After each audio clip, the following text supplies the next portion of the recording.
Oke, jadi gue non-muslim, tapi gue bikin video ini bukan berarti gue Islamfobik, bukan berarti gue tidak mengindahkan aturan dan ajaran agama Islam. Cuma karena berhubung kemarin tuh lagi ramai banget kasus Inara Rusli, I feel like I really need to talk about this. Dan buat para muslimah, I'm telling you, jangan pernah mau dinikahin secara sirih. Y'all can be mad to me later, tapi kalian perlu tahu bahwa nikah sirih itu banyak sekali downside-nya untuk para muslimah. Yang pertama nih ya, memang nikah sirih itu sah di mata agama dan di mata Tuhan, tapi tidak sah di mata hukum negara. Jadi wanita-wanita yang diperistri secara siri itu tidak memiliki kekuatan hukum apapun. Kalau kalian nggak dinafkahin, amit-amit di KDRT, kalian itu nggak akan bisa mendapatkan keadilan dari hukum negara. Ya gimana? Orang nggak legal, nggak ada pencatatan resmi. Jadi jangan kaget, jangan bingung kalau suami yang menikahi kalian secara siri itu tiba-tiba meninggalkan dan melupakan kewajibannya. Yang kedua, terus jangan kalian pikir kalau kalian punya anak dari suami kalian tuh udah tenang, aman, tentram. Enggak, say. Yang ada anak dari pernikahan siri itu tidak berhak untuk menuntut nafkah apalagi warisan. Kenapa? Karena anak hasil perkawinan siri itu bakal susah untuk ngurus dokumen kayak KTP, KK.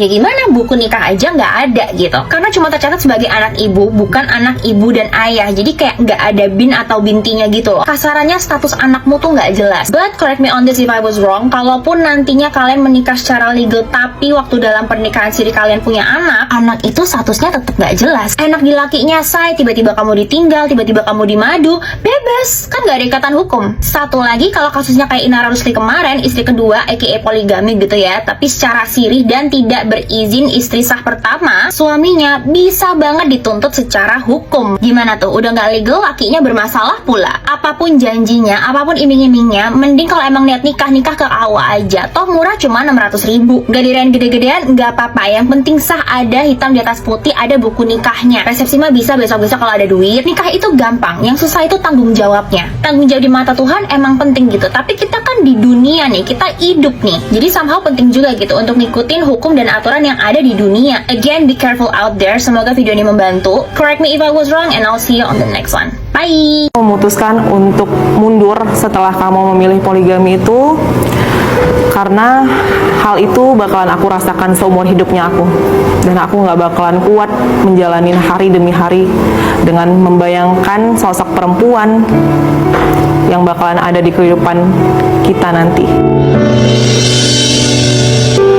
Insya Allah kamu bahagia terus, dan insya Allah aku pun begitu, menikmati hari demi hari walaupun penuh dengan luka, trauma yang ada sebelumnya.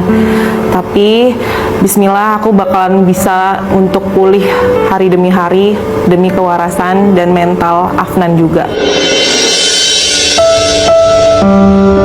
Lega perasaannya, bersyukur Allah pertemukan dengan orang-orang yang baik.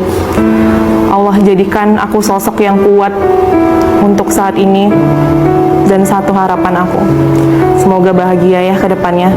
Mohon doanya juga, semoga aku bisa kuat menjalanin hari demi hari, pahit manisnya kehidupan.